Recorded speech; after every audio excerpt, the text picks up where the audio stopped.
Hello, hello, hello, hello. Good to see you. You get fairy dust. I get fairy dust. That little lamb in the back gets fairy dust. That's Amelie. And it's time for a question for Ask It Advanced Bitch. That's me. My therapist and I are looking into exploring your book about trusting after trauma. When exploring a sample of it on Kindle, I noticed it has a lot about trusting other people in it. But I was wondering if it talks about trusting yourself at all in it. Thank you, and just trying to decide if it would be a good fit for me in my healing journey. Okay, so the book does mainly focus on other people, but one of the side benefits of the ladder of trust, and if you don't know what I'm talking about, I have a playlist. It's a tool I invented um, that would teach me how to trust, to really trust myself and to trust that what I was experiencing was safe and with other people, and to really trust and believe that people are communicating with me at all times about whether they're into me or not. They're fully communicating that. Um, and so, but the problem is we fall for words, we fall for, tricks, we fall for manipulation, we fall for and comply to pressure and control and power. And so I needed it to because of being a trauma survivor. Trauma lives in interpersonal relationships, and so I just needed something to where I could like understand what was actually going on, because dysfunctional relationships are crazy making. And so the ladder of trust, which is a tool. So I just live my life, and when shit goes down, I think about the ladder of trust and think, okay, what's going on here? Let me pay attention. What were the last words said? What was the last behavior that was said? Let me find out where I am on the ladder and where that other person is on the ladder, and make sure we're on the same rung, because if we're not on the same rung, um, that's going to lead to pain, and I don't want pain. I don't want crazy making, and I don't want pain, and I don't want drama. And so so the latter helps clarify and clear all of that for me. Okay. So, but one of the side benefits is that we can look at ourselves to determine if our thoughts and our words and our behavior matches. Like a quick, for instance, this just popped in my mind about, like when somebody fights and they say, I'm done, I'm done. Usually they're not done. Usually they're just upset and they got to get away. But when they say I'm done, you can just expect there's more to come, whether it's in a few minutes, whether it's in that moment. A lot of people say I'm done and then continue the fight, that's kind of comical, because they're not done. Like right here, right now, they're not done. And so then if it was my behavior, if I'm the one like, I'm done with this, and we wish it were that easy. We wish that we could just be done by proclaiming that we're done. That would be really nice. It would save us years of therapy. But if I'm like, oh shit, I noticed I say I'm done. I say it. And then like because a lot of times if actual arguments or fighting doesn't have to happen after the statement of I'm done, it's silent treatment. Well, silent treatment is also not done. Silent treatment is a form of punishment. And so that's not somebody who's done. Somebody who's actually done usually doesn't announce it, which that's kind of the clue. It usually like it's an internal knowing of like, oh, this is done. I'm not doing this anymore. Like I'm so done. I mean, you don't need to announce it. In fact, a lot of times it's actually not safe to announce it. You can just disappear like Homer does into the trees, into the bushes. But for me, it's like, okay, I notice I say I'm done. So I use the words I'm done. I go up, I try to pull myself up on the ladder of the relationship that I have with myself.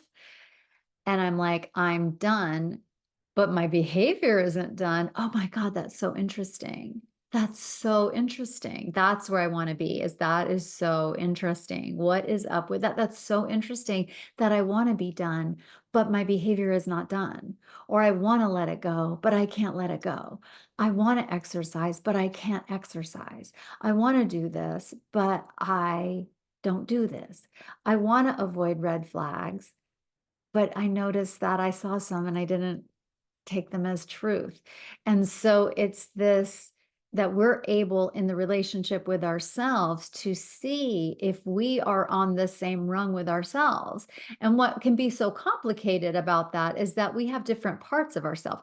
There is a part of me that wants to be done, but then there's this other part that wants to go for your jugular, you know?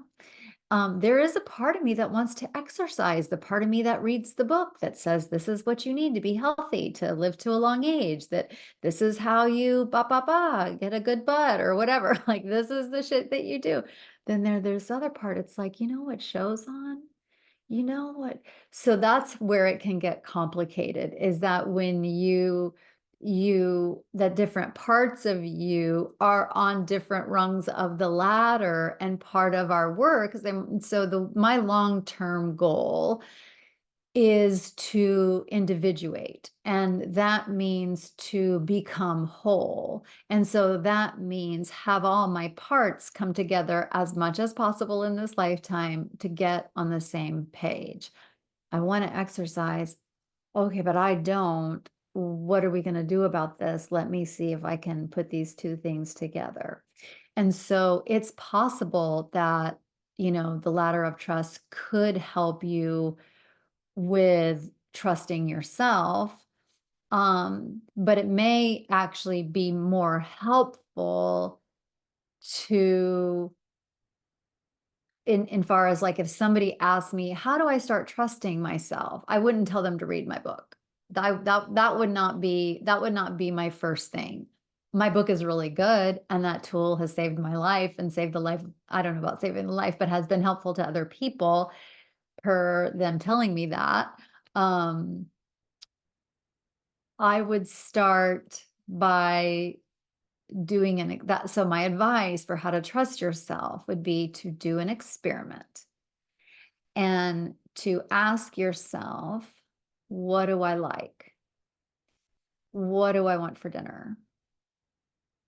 What are my dreams or goals? That may be too much. It could be just like, what would I like to do this weekend? Okay.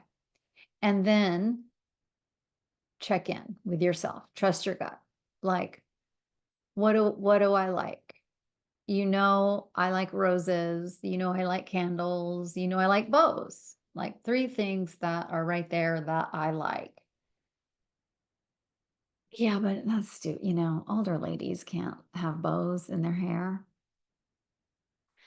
Other, like, can't, oh yeah, everybody likes candles. Like what, like, or, it's again, okay, to wear a bow is cute, but like you can get away with it because this is a fancy pants headband. And so it's like, at least you're wearing a fancy pants headband. No one knows it's fancy pants except me and you right now.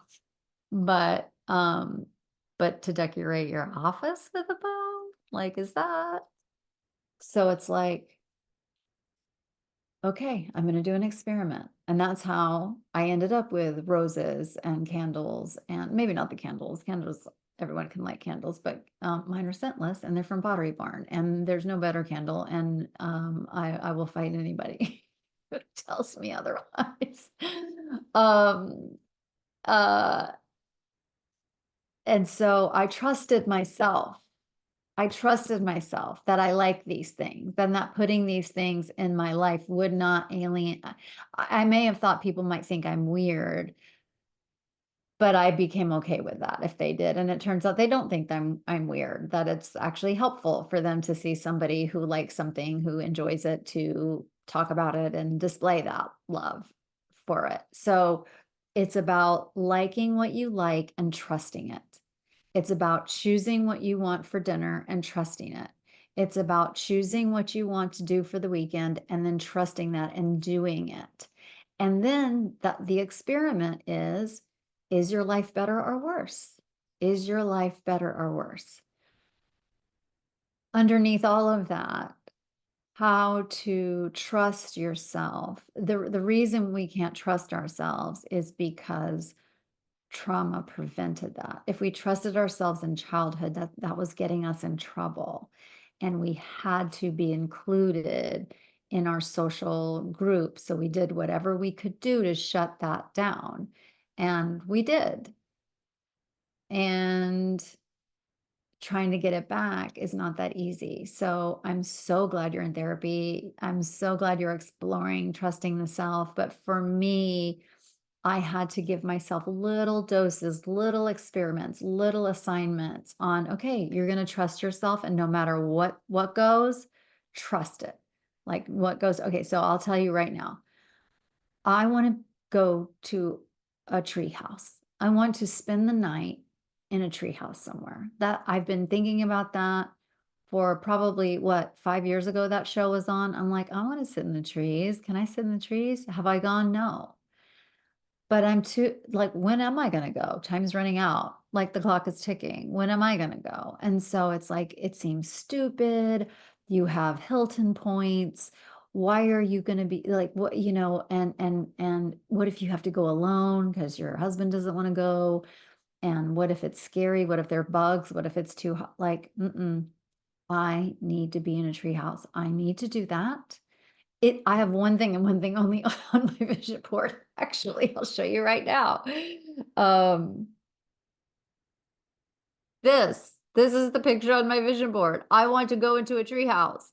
Um, and so I have to trust that. I don't know why. I don't know why. I need to go to a tree house. I'm gonna go do it, and I'm just gonna trust myself, and I can guarantee you, because I've been doing this experiment with a lot of other things in my life, is that I'm gonna learn something pretty incredible. And even if I don't get some like, "Ah," like amazing, moment, I will be so proud of myself that I did that. I will feel so good that, and that myself said, let's go to a treehouse. I'm like, okay, if that's what you want, like, I don't know how to go about this, but we're going to find one. To trust it, to do it. And so just the fact that I did it is personal growth, is me taking a chance on myself, is me doing something differently. And it doesn't have to make sense to anybody else. And it doesn't even have to make sense to us. I don't know why, when I was in my most broken state, when my therapist told me to start writing down things I like, I don't know why ribbons and bows and fine point Sharpies and super sticky Post-its, and, like, these things were just on my list, like, I just like them, you know? And so and then and I went for a long time with just having it all written down, like, "What else do I like? I don't know what I like because I have a tendency to do freeze mode. Because liking things was unsafe because you could be made fun of them, fun of before those things. And then, society, like fit in. I just wanted to fit in. I just wanted to, I didn't understand style or any, I just needed to fit in to survive. So, and then I eventually started putting things in my life, as you can see. So I hope that's helpful. Like I said, you might find my book helpful as another way to kind of think about trust and trusting yourself, and you will learn, about trust. And I start off the book with talking about the first developmental stage of trust versus mistrust, and we from the very beginning we learn to mistrust. And so this is a recovering process, recovering self and recovering self-trust. And the way that we recover the self is we recover the self-trust. And the way we recover the self-trust is we recover ourselves. So I hope that's helpful. And maybe what you do first is just watch the videos here on YouTube. They're free. They're free.